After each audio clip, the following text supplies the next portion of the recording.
Et regardez les Gani, Lamia et les tout petits. C'est votre maison qui est dans le ciel. Avec la porte d'entrée là. Ah, là, ouais, vous avez la porte d'entrée. Attendez, je bouge un peu parce que sinon on va rien voir. Regardez. Regardez les amis. C'est pas mal, non? Oh. Ah non hein. Comment non?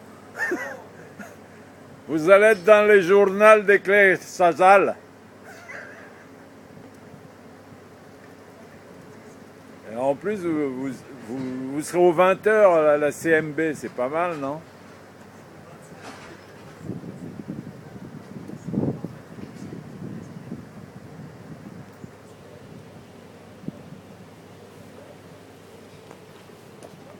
Là, je prends tous les risques pour vous, hein.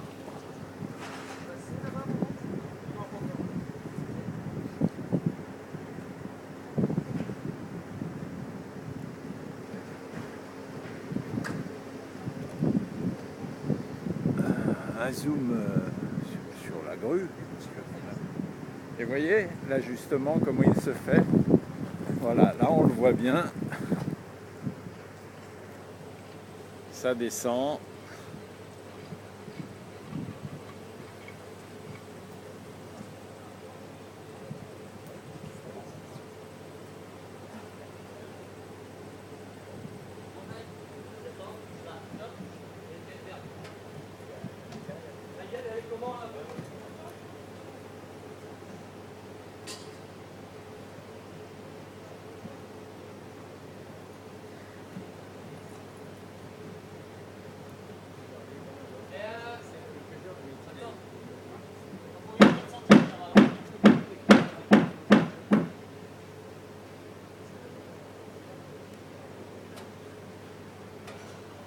On essaye de gagner un peu à longueur, Momo.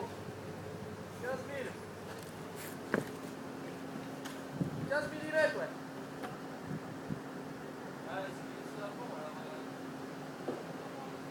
Allez, ça rentre, ça fait chier.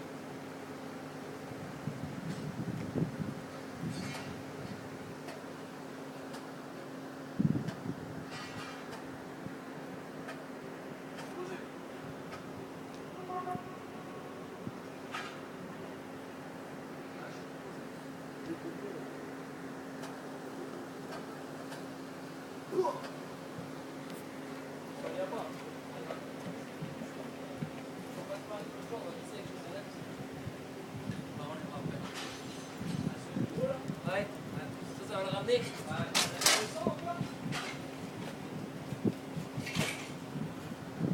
La laine de roche, elle va où, Alain? Elle va entre les deux maisons. C'est ce qu'on elle fait. Elle évite les cheminées feux. La laine de roche, c'est un matériau qui va entre les deux maisons. Ça nous fait une sorte de résilience. Ça nous fait surtout un coupe-feu pour éviter une cheminée feu. Parce que c'est un matériau qui est coupe-feu. Donc elle n'est jamais dans les maisons. Dans les maisons, on n'a que des matériaux isolants biosourcés. Là, il se trouve que c'est la laine de lin. Qui n'est pas nocive, alors que la laine de roche l'est de fait. Donc là, elle se retrouve entre les deux maisons. Voilà.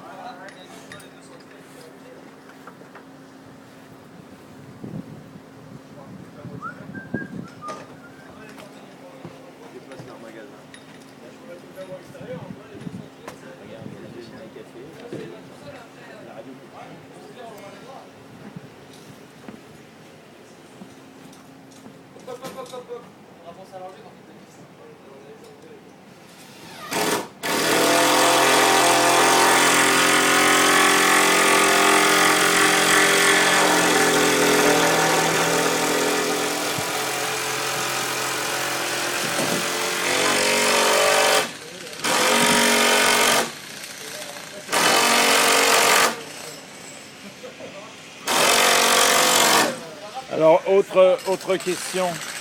Fais un peu en lumière. Il faudrait que tu viennes à la lumière. Bon, là, ce qu'on voit, c'est pas la finition de la maison. Derrière, si. Derrière, si. Non, mais non, à l'extérieur. À l'extérieur. Non, pas du tout. À l'extérieur, il y a donc de l'isolant. Et ce que l'on voit ici en gris, ce sont des éléments qui ont déjà été pré-isolés en atelier. Ensuite, on va poser donc l'électricité par l'extérieur qui va pénétrer à l'intérieur avec des scotch qui assurent l'étanchéité à l'air. Et ensuite, on remet un isolant Magripox, c'est un isolant à base de laine de lin, et on descend le pare-pluie, et c'est après qu'on aura un traitement avec un bardage, disons une lame d'air, et puis ensuite un bardage en mélèze, qui viendra parfaire la façade. On a tenté de préfabriquer le plus possible en atelier, pour limiter les interventions sur site, qui sont toujours plus dangereuses, plus complexes, et forcément, parce qu'il y a un facteur humain de moindre qualité. Parce qu'il est plus difficile de travailler en extérieur que de travailler en atelier. C'est inhérent au travail des hommes.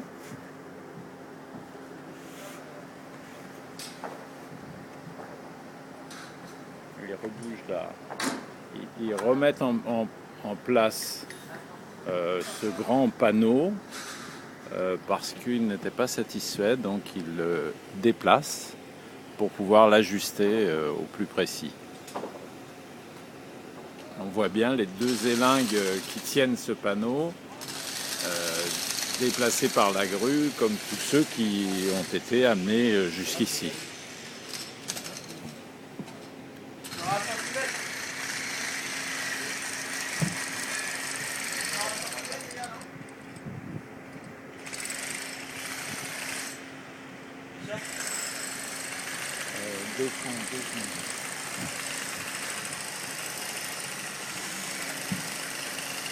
Bon voilà, fin provisoire du reportage.